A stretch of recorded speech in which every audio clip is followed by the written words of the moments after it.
Is weird, odd, strange, or just plain bizarre is really your cup of tea?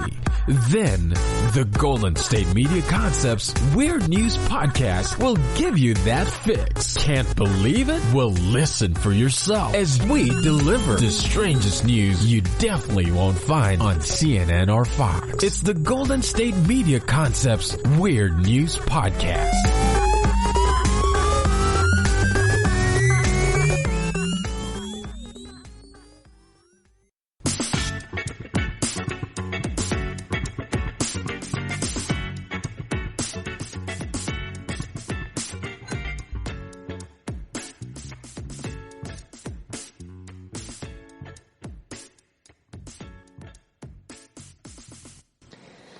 Thank you for tuning in to the GSMC Weird News Podcast, brought to you by the GSMC Podcast Network. I'm your host, Emily Ferrier, here to bring you my favorite weird news stories of the past few days. So starting us off this week in ironic news that Alanis Morissette would love. In Albany, New York's top government transparency official was hired in darkness. That's right. When the administration government, Andrew M. Cuomo announced the hiring of Shoshana Bawali as executive director at the Committee on Open Government last week, came as news to many of the body's 11 commissioners by design. The Cuomo administration had ordered Bawali's hiring to stay under closed wraps until just before a press release was issued on January 6th, keeping the news secret from even the people overseeing the entity. Peter Grimm, who was appointed to the committee by Cuomo, had no idea that Bawali had been hired until he read about it in the newspaper. Heard about it in the newspaper. I read her bio, and I look forward to learning more about her, said Grimm, the minority leader of the county legislature. The Cuomo administration's extensive efforts into tightly controlled public information are well established. New York is widely viewed as among the most challenging states in the country to obtain public records, despite a law on the books outlining the information is presumed to be public. In her new role, it's also not clear if Bawali will be allowed to push back or if she even wants to. During her prior 4 years in the Cuomo administration, she was general counsel at the State Office Information Technology Services and oversaw agency responses to open record requests. She routinely wrote opinions in favor of delaying and denying Freedom of Information Law, FOIL, requests, ruling against the Albany Times Union in 10 out of 10 decisions she issued last year to the newspaper. The committee, a very small office within the Department of State, is a quirk within state government, where its staff attorneys in the past have focused on writing legal opinions about whether states' agencies are justified in their decisions concerning the Freedom of Information Law requests they handle. It's also tasked with providing guidance and opinions on other open government matters, including the Open Meetings Law. These opinions, sometimes cited in court cases, aren't legally binding, and the Cuomo administration and many other government entities have routinely ignored them. Still, in a state government culture where public dissent is shunned, the committee's opinions, most of them written by the now scandal-plagued former executive director, Robert G. Freeman, have at times cast doubt on Cuomo's transparency practices. We understand him casting doubt on the transparency practices if they are, in fact, very non-transparent. The Committee, which issues annual reports on matters involving government transparency, has been known for its independence under Freeman, whose legal expertise built over decades in the job gained him acclaim and influence with the news media, masking a darker side. Freeman resigned in disgrace last year after a state investigation found he'd simultaneously engaged in extensive sexual harassment of women who were either co-workers or journalists. The level of autonomy enjoyed by Freeman may be ending with his successor. In the state's Inspector General's report documenting Freeman's misdeeds, the office found that his frequency made statement that he answered to no one in the state government meant he had too much freedom, which allegedly enabled his unbridled harassment. The Inspector General recommends implementation of a clear supervisory and reporting structure for Freeman's successor. So Freeman's departure, government reform groups called for a replacement that would be perceived as independent from the state's political power structure. Instead, Cuomo picked someone who, for much of her career, has worked under the governor. Boulet, who's been paid $180,000 a year in the new job, said in a statement she takes it very seriously. The role in office has been promoting an open and transparent government for the people of New York. Said the office will continue the committee's important mission to advise the government, public, and news media on the freedom of information, open meetings, and personal privacy protection laws. Committee and its staff will continue to offer guidance and prepare written legal advisory opinions, deliver training to interested groups. I look forward to working with the committee members, the press, and other stakeholders committed to an honest and open democracy. Do we not see the irony here? Am I the only one that sees the irony here? Just before a press release was issued announcing the hiring, the committee's chairwoman, Attorney Franklin Stone, said in an email announcing, we are asked by the DOS to hold off informing the full board until everything was final. And they got authorization to send an email an hour or so before the press release was issued. The best candidate amongst many impressive applicants.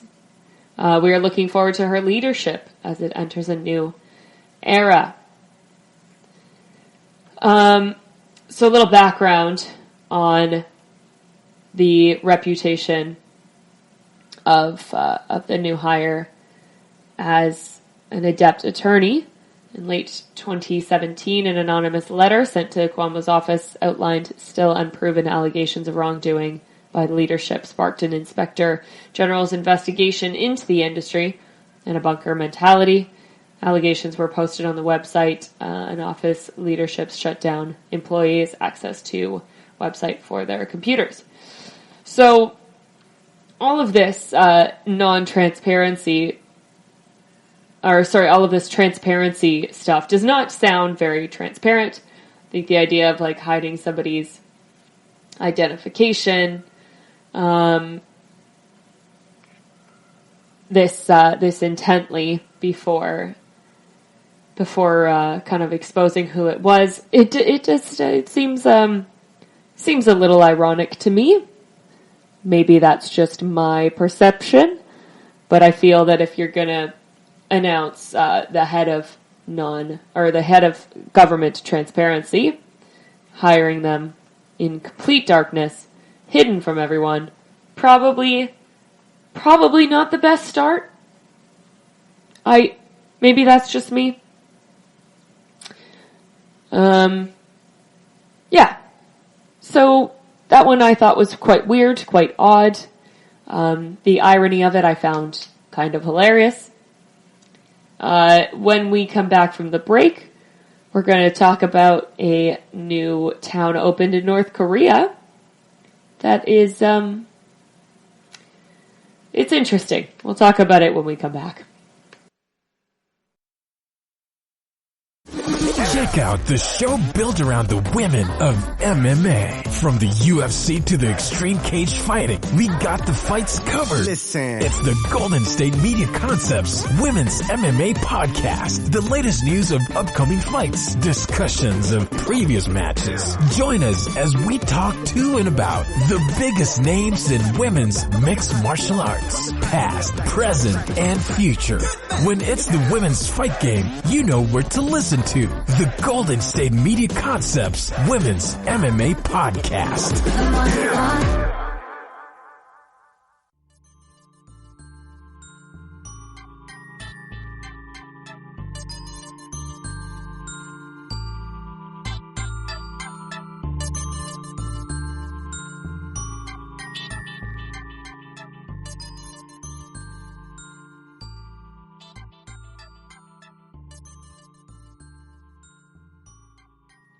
Welcome back.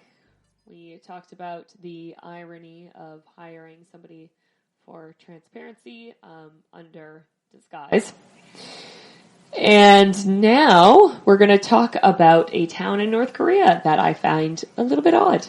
Kim Jong-un has officially opened up a new town in North Korea that boasts apartments, hotels, and a ski resort built by slaves.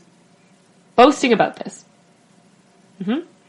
Sun reports that the North Korean leader cut the red ribbon at the Samjeon, which is envisioned as a socialist utopia, according to the country's state media. A massive celebration involving fireworks was held at the town on Monday.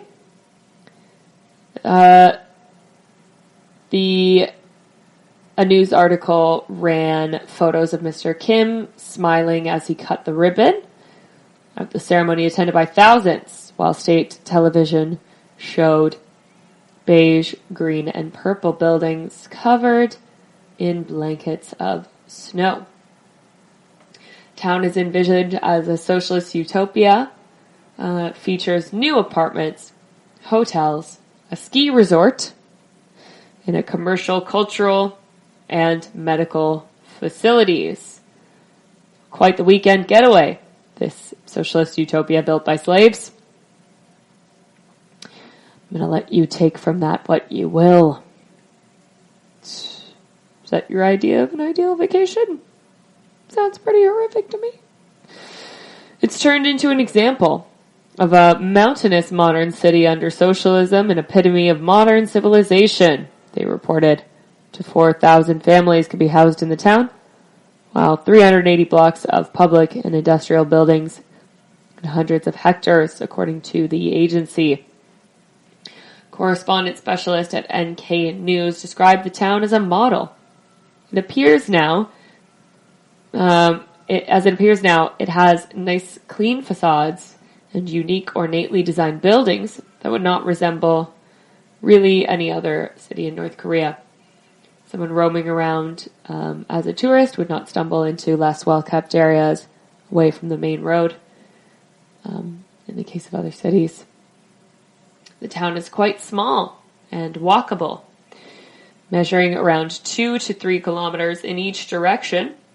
The town is one of the largest economic initiatives Mr. Kim has launched as part of his drive for a self-reliant economy. Thrilling stuff. A call for Washington to lift its nuke talks. Anyway, the construction was delayed on this, chiefly due to shortages in construction materials and labor as a result of sanctions imposed. These delays prompted Pyongyang to mobilize youth labor brigades, which defectors and human rights activists likened to slave labor, as they got no pay, poor food, and were forced to work more than 12 hours a day for up to 10 years in return for better chances to enter a university or join the all-powerful Workers' Party. That's what slave labor sounds like to me. Over the past year, State media has reported on factories, families, and individuals who sent winter jackets, tools, shoes, blankets, and biscuits to the town, which the defector said was part of the cash-strapped regime's campaign to source supplies from the public. So, what do we think about this town in North Korea? This Orwellian type utopia that was created literally from slave labor. I thought that this was definitely weird. Sometimes I try to make these very funny. Other times I just see something that's just far too strange, even though it's not necessarily funny, to ignore. And this was definitely one of those things for me. I just think it's absolutely terrifying that this is still happening in the world, that there is still slave labor being used to benefit richer people. And not only is that happening, but it's being celebrated. It's being celebrated. Let's have a nice ski vacation on the backs of people working for free with very little pay. Yeah. I mean, there are still forms of unpaid labor all over the place. There's lots of unpaid internships and things like that, but this is quite literally physical labor, so that's a little bit different. I don't know. You tell me. Maybe you guys have. Maybe you guys are working in unpaid internships, and you understand what that's like. It doesn't quite feel as similar. Most of my jobs are unpaid. But I don't feel like a slave, if you know what I mean. It's not physical, so it's a little different. Although I can't say that I would want someone to use my labor as a vacation, you know? This was a weird one for me. I thought it was a very strange news article. I hope that you also find it strange. And probably you will. If not, please tell me why it's not weird. Please tell me if you would stay at this Utopia ski resort built on the backs of laborers. That's hey, what other kind of vacation spots would we like to do for that? Like a coffee tasting from the unpaid interns in an office, or like I guess literally people use this all the time, like entertainment. How often have you been to a great comedy show? I guarantee you, if you go to comedy a lot, most of the shows that you've been to, those people were unpaid. Comedians, because they were paid in exposure. Exposure, guys. In this case, literally exposure to the elements. In most cases, it's exposure that just leads to nothing. So, that one was a weird one for me. Still not sure what I think about it, but that's cool. When we come back, we're going to talk about auctioning and weird things up for auction. If you're a person that likes to watch those weird auction shows, you will like this a lot. We're going to talk about specifically a golden toilet sat on by none other than Frank Sinatra. I'm going to talk about that when we come back from the break. So stay tuned. This is your ultimate stop for everything sports. The Golden State Media Concepts Sports Podcast. Should I say more? From the NFL, MLB, the NBA to MMA, it's all in here. The Golden State Media Concepts Sports Podcast. Listen now.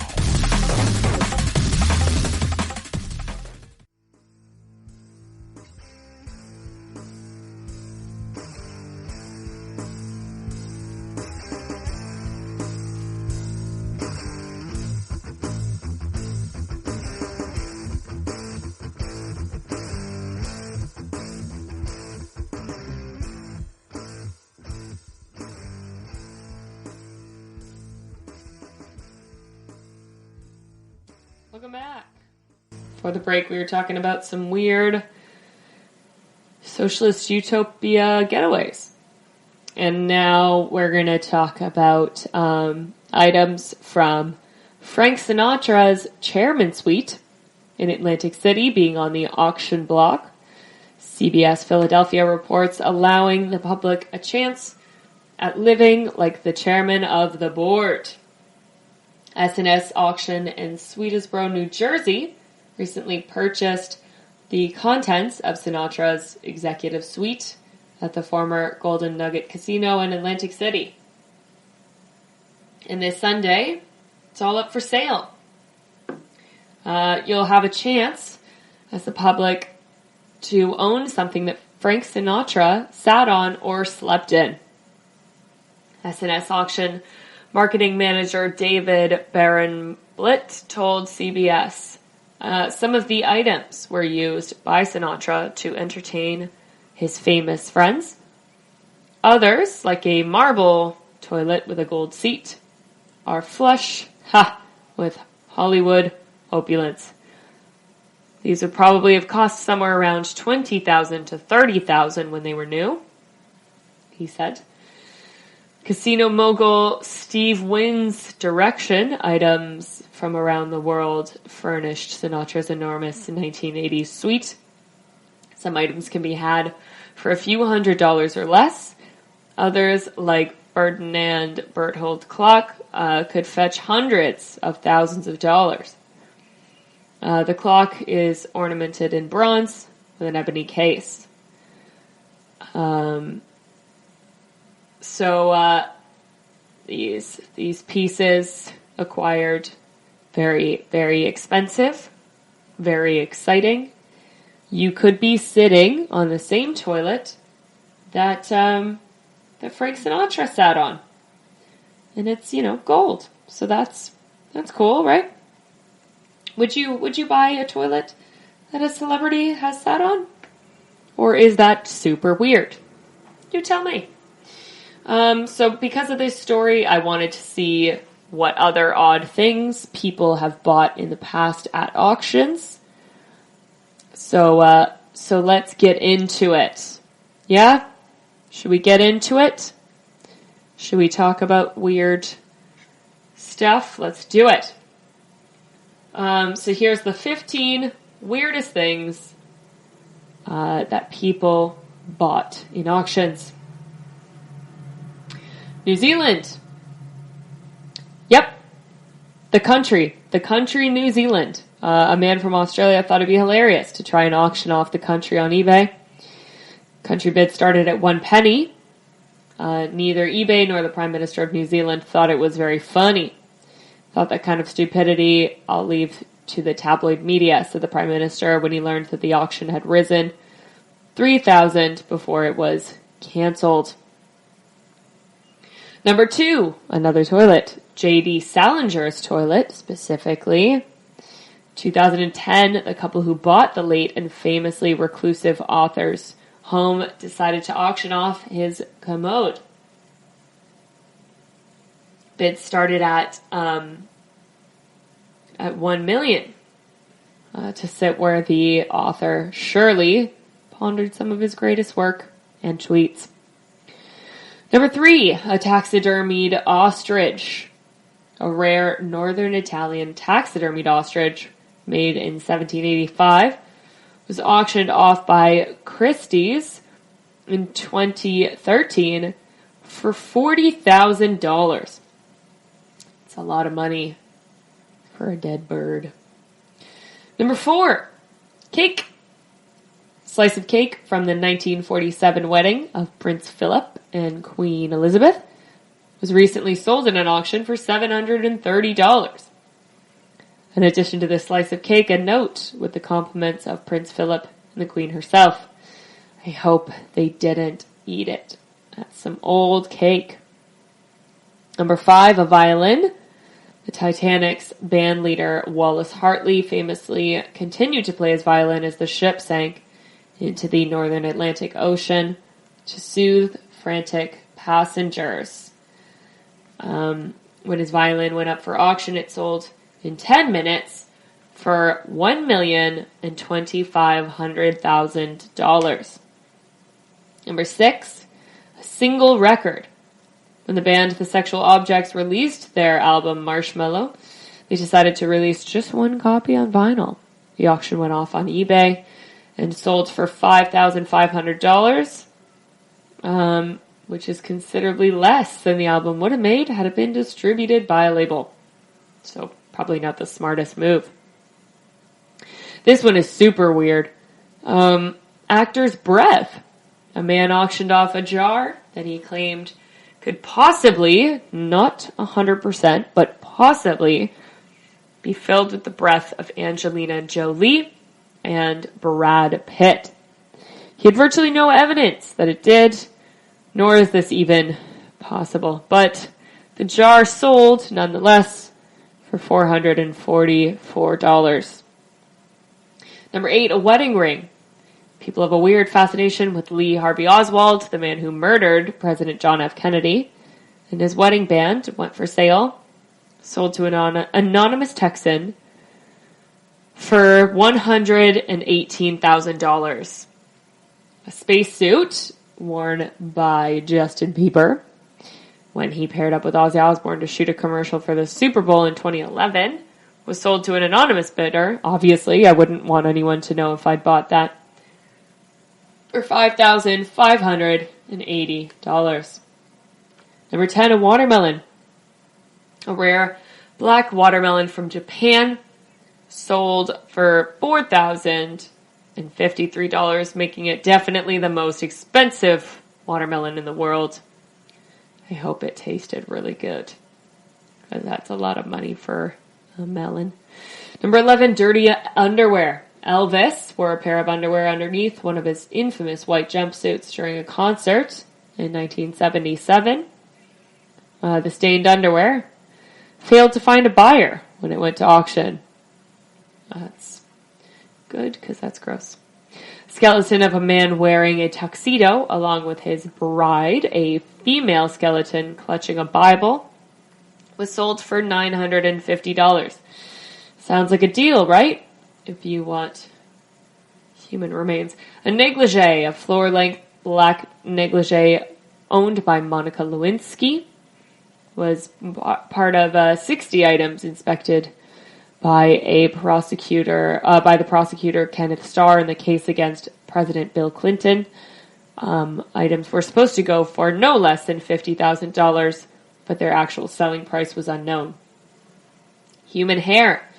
During a manic episode that Britney Spears suffered, shaving off her hair and chasing the paparazzi with an umbrella, hair salon sold the singer's locks for more than $1 million. And finally, dentures. Dentures worn by Winston Churchill were sold at an auction for $18,860 to a man who can only be called a real Churchillette. The winner already owned a microphone that Churchill used to record some of his famous speeches. So if that's not obsession, I don't know what is. When we come back, some more weird news from New Jersey. Shocking. This time, some Popeyes news. Yeah, we're going to talk about that when we get back from the break. Check out the show built around the women of MMA. From the UFC, Invicta FC, Bellator, and One Championship. We got the fights covered. It's the Golden State Media Concepts Women's MMA Podcast. The latest news of upcoming fights, discussions of previous matches. Join us as we talk to and about the biggest names in women's mixed martial arts. Past, present, and future. When it's the women's fight game, you know where to listen to. The Golden State Media Concepts Women's MMA Podcast.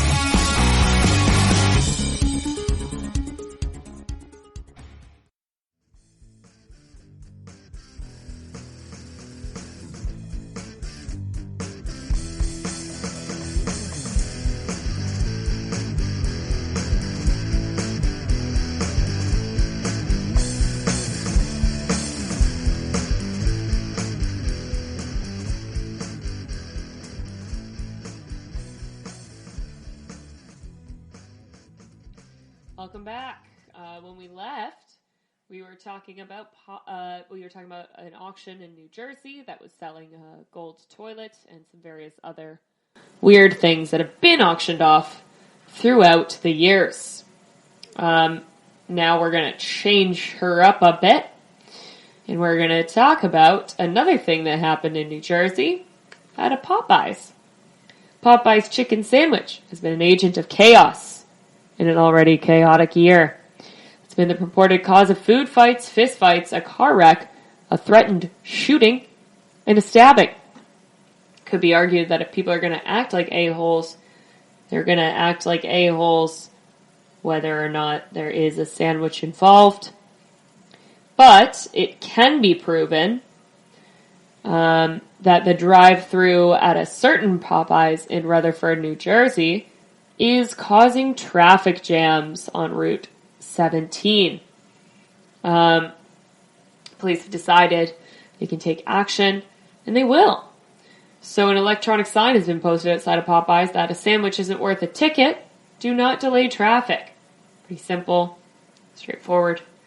I like it. Rutherford's police chief John Russo elaborated, saying what we are seeing is people waiting an extraordinary amount of time in both drive-thrus to get a sandwich or a coffee without consideration for the vehicles not trying to get into the establishments.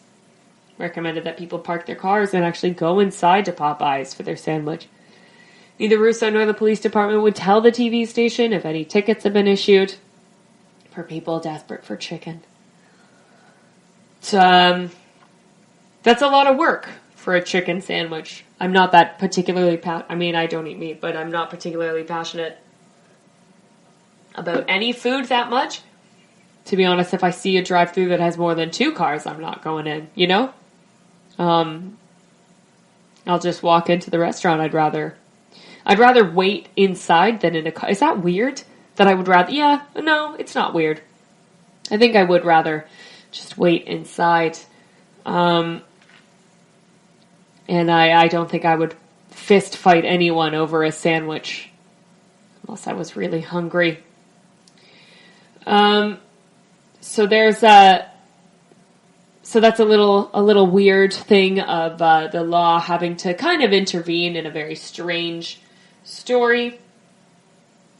I can't imagine the police were particularly stoked about having to intervene in that. However, speaking of gross food, amid the flurry of new prohibitions signed over the weekend by the governor, no new furs, no circus animals, no smoking on the beach, there's a new California law that lifts a prohibition. So, fear not, everyone in the state, you can now eat roadkill. Nope, you heard that right. You can now eat roadkill. Legislation sponsored by State Senator Barb Archuleta of Montebello allows drivers who fatally strike a deer, elk, pronghorn, antelope, or wild pig, specifically, to take the dead animal home. as long as they apply within 24 hours for a free wildlife salvage permit. So before you scarf it down, remember to do all of the proper paperwork, okay? Before you eat your roadkill, make sure you're crossing the T's and dotting the I's. Because they'll find you. Not sure how they'd find you, to be honest, because you will have eaten the evidence. You remember that story about the woman that, killed her? I think it's a myth. I hope it is. I think it's an old wives' tale.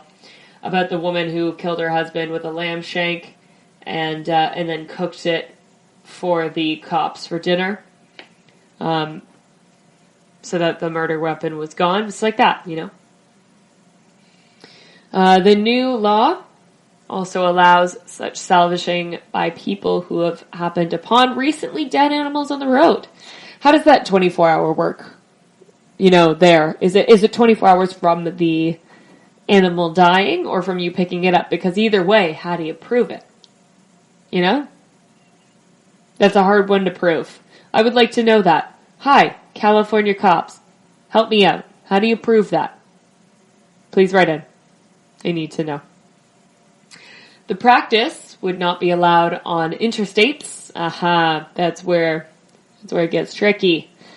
And the commission charged with its oversight is permitted to limit it to certain counties.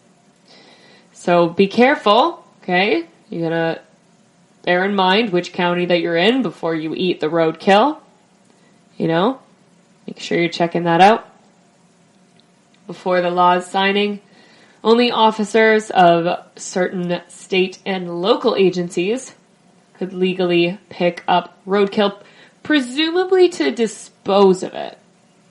I don't think they were picking up the roadkill to,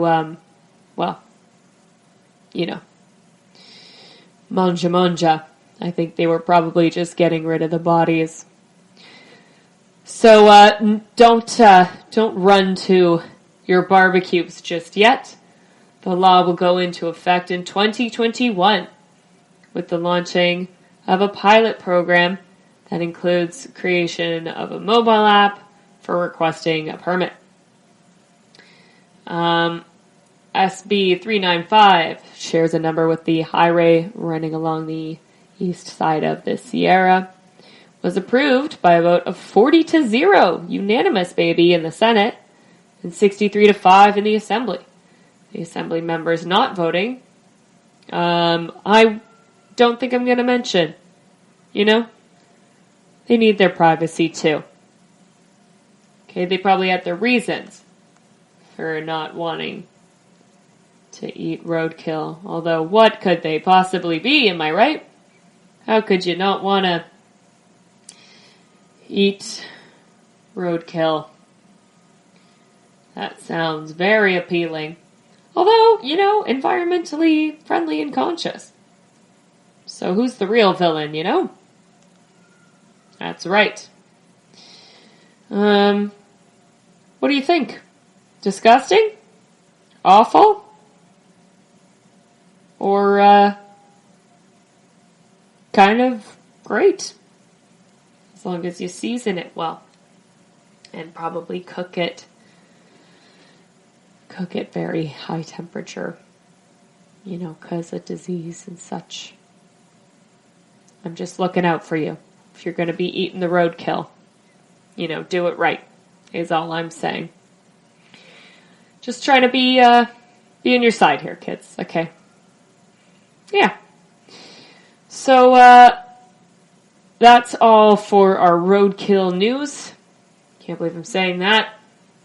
When we return, we're going to talk about a Japanese billionaire in Tokyo who has promised the moon, like the beloved George Bailey from It's a Wonderful Life. You want the moon, Mary? Come, I'll lasso it and bring it down for you, She'll take it. So, Japanese billionaire promising the moon when we come back. Are you tired of the same old news? Are you sick of the seemingly endless political spin and negativity? The GSMC America Still Beautiful podcast is a weekly news podcast covering all the top positive and uplifting news stories. We cover stories that will inspire, uplift, and remind you of the good in the world. Tune into the Golden State Media Concepts America Still Beautiful podcast to get all the great and positive news stories of today. Download the GSMC America Still Beautiful podcast on iTunes, Stitcher, SoundCloud, Google Play, or anywhere you find podcasts. Just type GSMC in the search bar.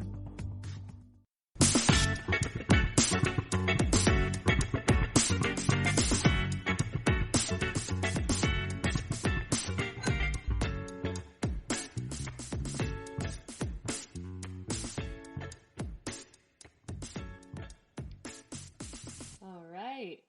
Welcome back to the Weird News pod. Before the break, we were talking about eating roadkill, which is fun and legal in California now. And now, in Tokyo, applications to become Japanese billionaire Yukazu Maewaza's girlfriend have topped 20,000 applications.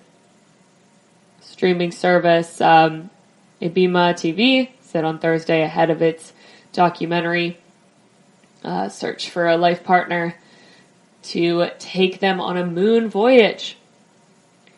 What is it, Mary? You want the moon? Very romantic stuff. The show's application site now includes a love diagnostics test where potential entrants can test their compatibility with the entrepreneur, obviously not interpreter, who sold his online fashion business, Zozo Inc., SoftBank Group Core last year. Multiple choice questions include, if you rode in a private jet, where would you go? And if he farted in front of you, what would you say? All right, these are the cutthroat kind of things that the people need to know. All right, that's fair enough. We need to know what's going to happen when the flatulence comes out.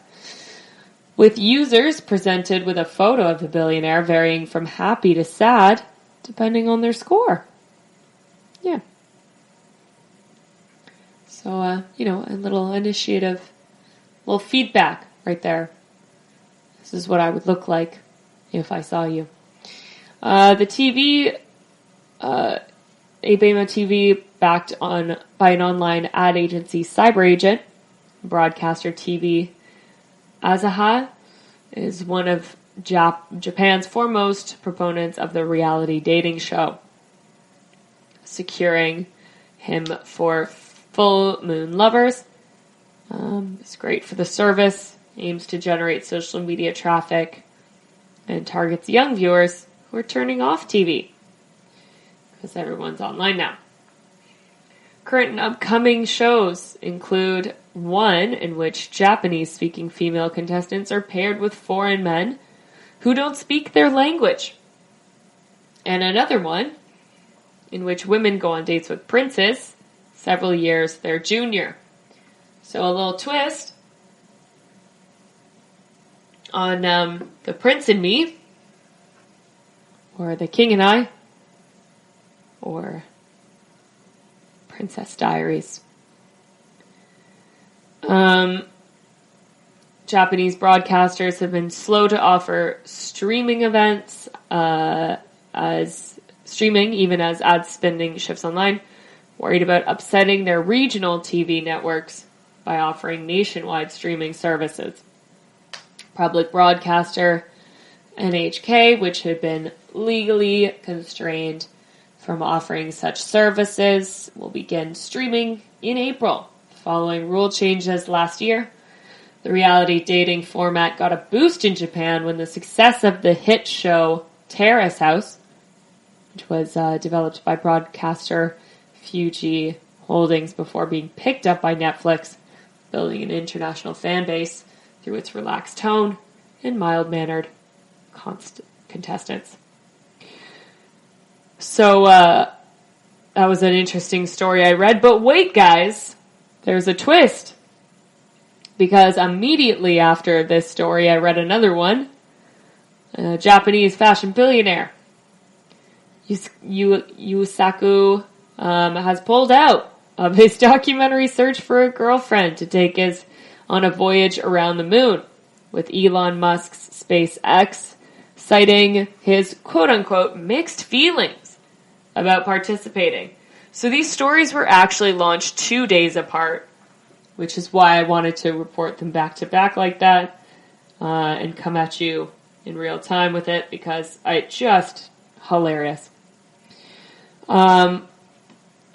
So this, the 44-year-old announced that he was seeking single females, over 20 willing to vie to become his girlfriend for a documentary to be aired, on Abima TV. And by the time he closed applications, over 28,000 people had applied. He has said that he is extremely remorseful about the decision to pull out, apologizing to the applicants and Abima TV staff in posts on Twitter, where he has Japan's most followed account with more than 7 million followers. The founder and former CEO of online fashion retailer Zozo, which is a name of a popular demon if you follow the paranormal, is known for launching big ideas with much fanfare, although some of them don't pan out as planned. Wow, look at that. How shocking. As CEO, he launched the Zozo suit, polka dot bodysuit, that allowed users to collect body measurements in order to make custom-made clothes, but it did not work out well in practice. He also outlined an ambitious overseas expansion plan that wildly undershot its targets, leading to a huge crash in the company's stock price. He has pledged, in lieu of this disappointing blow, pulling out of the potential dating show that he announced and pulled out of very, very closely together. He's pledged to give away $9 million to his Twitter followers in what he says is a social experiment to see if the payment boosts their happiness. So who says money can't buy you love? Other than the Beatles. Quite liked this. I thought it was very silly that these things were kind of announced right beside each other. Really doesn't make you feel confident, does it? Does it, people? You know? Although, to be fair, would that have been a great show? Actually, yeah, probably. If you got to see them going to the moon at the end. I'm not surprised that he got a little shaken away from it. I think astronauts are like some of the bravest people in the entire world. The idea of launching myself into outer space is probably the scariest thing I can possibly think of doing. If you can think of a scarier thing, you're wrong. You know? You're wrong. There is nothing scarier. It's just space. That's it. So, deal with that. Remember that. When we return from the break, I have decided to continue this tradition of giving you the best shower thoughts on Reddit from the week. Best shower thoughts when we return from our break.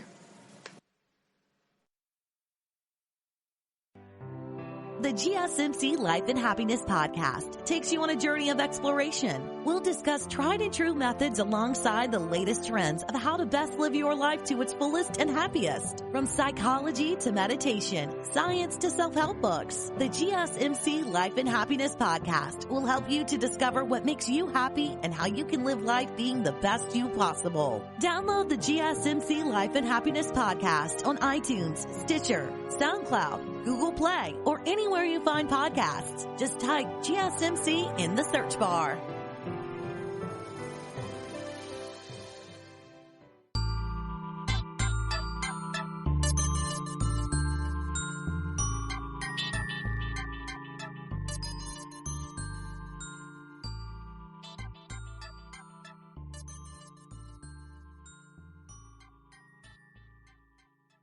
Welcome back.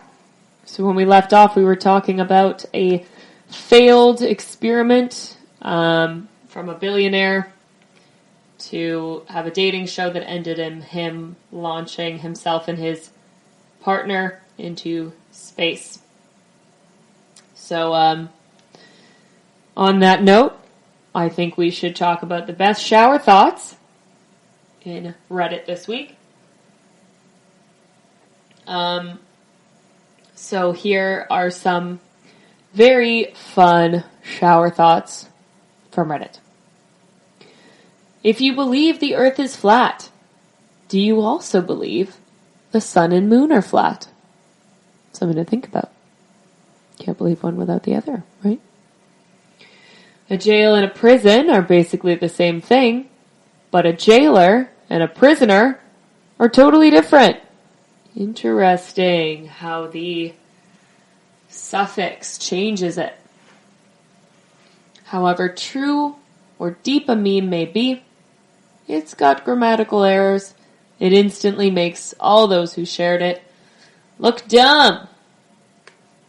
It makes all those who shared it look dumb. It's very true. The lottery system is the exact opposite of what Robin Hood did. Yeah, that's right. Yeah. Well, yeah, no, it is. In every event of the Olympics, they should have an average person compete so we can have a point of reference and appreciate the athletes more. I agree with this one. I think they should have like a little lottery system that you can go and compete in an Olympic event and, you put yourself in for an event that you have done, because like we want them to have some form of reference. But then,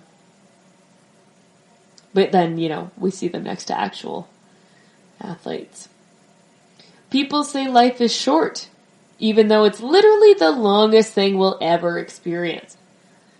It's true. Life is short relative to, the universe. But, that is the longest thing we will ever experience. What if Santa Claus is actually real and our parents just give us presents to hide the fact that we're on the naughty list? Whoa, we've all been on the naughty list this whole time. Guy who invented trash bags literally sold everyone garbage. Yeah, that is a very good point. Your stomach literally thinks all potatoes are mashed. Yeah, it does. I don't trust potatoes. They're masters of disguise. We made them that way, but like fries are actually just like a potato. Somebody looked at a potato and went, nah. This needs more surface area. The mashed potatoes are just somebody like brought a potato to someone and said, yeah, can you chew this for me first? So I support that one. When you give someone food, you're feeding them. But when you give them water, you aren't watering them. Aha, English. Tricky, tricky, tricky. We learn to read until we read to learn. Deep, deep, deep, deep. If an alarm is going off, the alarm is on. Whoa, that's one of those, what gets wetter as it dries. a towel, you know? A lot of people confuse left and right, but no one ever confuses up and down. That would be a hard thing to confuse. Unless you have, is direction dyslexia. What is that called? Someone help me out. Writing may or may not is actually redundant. So true. There's a lot of redundant phrases that we say really often that I'm 100% guilty of. I definitely do it. I do it as much as anyone. But yeah, it's annoying, isn't it? Taking one of your earbuds is the 2020 equivalent to curtsying. Yeah, you know, you're like acknowledging them as a person to take one of your earbuds out. And you know, with everyone using AirPods now, when you take it out, it like pauses it, right? So you're really like, that is a sincere form of flattery to do that, isn't it? Hump, bump, and lump are all synonyms and also all rhyme. Yeah, it's very true. Those are all things that you could use to describe the thing on a camel. Avoiding eye contact and avoid eye contact with eyes are two completely different things, yeah? Yeah, they are. We'll never truly know what it smells like underwater. Oh, sad. I don't know why that makes me sad. But it really does. Black Friday, Cyber Monday really puts into perspective how much companies could actually sell stuff for. Ha ha! Caught. Remember when teachers used to say, you won't be walking around with a calculator in your pocket?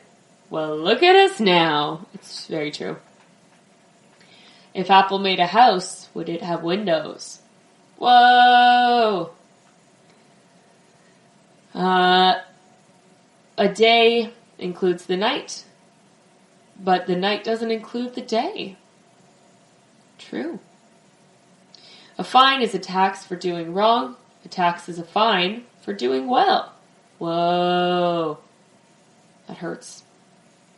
Taxes are the worst, but taxes do so good. Tug of war should really be named War of Tug. Yep. 100%. That is, yeah. For sure it should be. You can feel a bruise, but you can't feel a bruise. The important thing to that is to know that feel is stressed in that. So yeah, that concludes the most profound Reddit thoughts of the past few days. This is something I really enjoy, and I hope that you do as well. If you don't, tell me to stop, and I will. Otherwise, I'm going to keep doing it because I find it very enjoyable. And with the conclusion of our shower thoughts segment, we come back. We conclude all of the segments from today. You made it through another one. Thank you for sticking with me through to the end. So on that note, thank you for listening to the GSMC Weird News Podcast, brought to you by the GSMC Podcast Network.